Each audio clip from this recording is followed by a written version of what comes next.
In the center of Africa lies one of the world's most resource-rich nations, the Democratic Republic of Congo, a land blessed with diamonds, gold, and cobalt, yet cursed with war. For decades, armed conflicts have torn this country apart.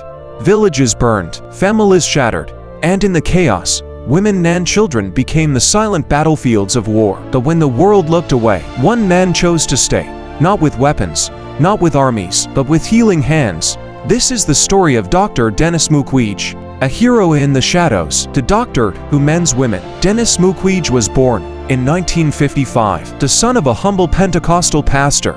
As a child, he watched his father pray for the sick, but Denis noticed something painful.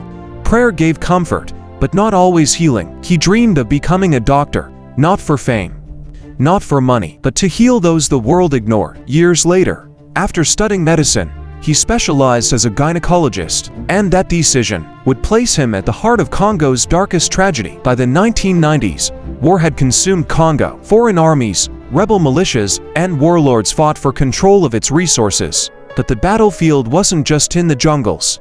It was in the bodies of women. Militias discovered a horrific weapon: sexual violence. Entire villages were terrorized. Women left with injuries too devastating to imagine. Children, even the elderly, were not spared.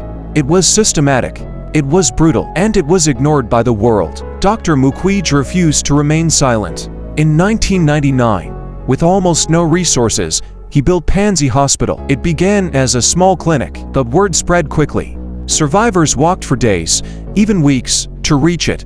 Inside Panzi, Dr. Mukwege and his team performed thousands of life-saving surgeries. But healing was more than physical. Survivors received counseling, education, and support to rebuild their lives. For many, it was the first place they felt human again. One woman later said, "When I came to Panzi, I thought my life was over, but the doctor gave me back my dignity." But in Congo, speaking truth is dangerous. Mukwege accused militias, soldiers, and even government leaders of crimes against women, and his courage made him a target. One night, armed men invaded his home. They held his family hostage. His guard was killed, and Denis Mukwege narrowly escaped assassination. Most people would have fled forever, but weeks later, he returned.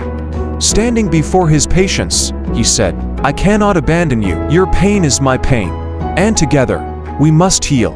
In 2012, Dr. Mukwege addressed the United Nations. He described what was happening in Congo, his voice steady but filled with sorrow. He said, "It is not just a woman's body that is violated, it is her humanity." The world finally began to listen. In 2018, Dr. Denis Mukwege was awarded the Nobel Peace Prize.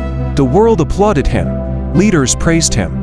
Cameras captured his smile, but when the ceremony ended and the lights faded, he returned to Panzi Hospital, because to him, healing even one survivor was worth more than all the medals in the world. Today, Dr. Mukwege continues his work, despite threats and danger. Every day, he meets survivors who walk into his hospital with pain and leave with hope. He has no army. He holds no political office, yet his courage shakes nations. He reminds us that true heroes are not those who stand in the spotlight, but those who walk in the shadows, fighting for the forgotten.